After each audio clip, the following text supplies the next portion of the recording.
আপনি দেখছেন news now আমরা জানি কোনটা খবর।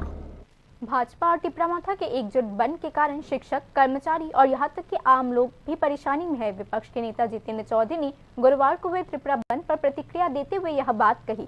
राज्य सरकार ने बंद के दिन कर्मचारियों को कार्यालय में उपस्थित रहना अनिवार्य कर दिया था। हालांकि उस दिन 12 में से 10 मंत्री कार्यालय में अनुपस्थित रहे। विपक्ष के नेता जितेंद्र चौधरी ने यह भी टिप्पणी की।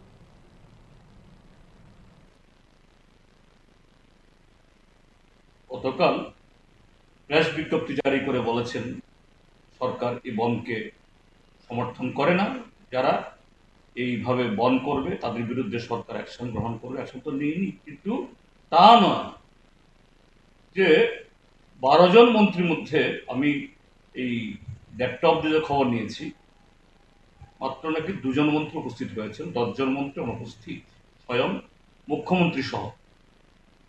তো কি বার্তা দেওয়া হলো?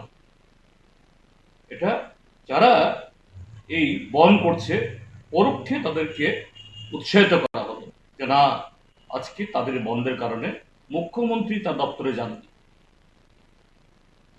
অধিকাংশ মন্ত্রী দপ্তরে যাননি, অফিসাররা যাননি। তো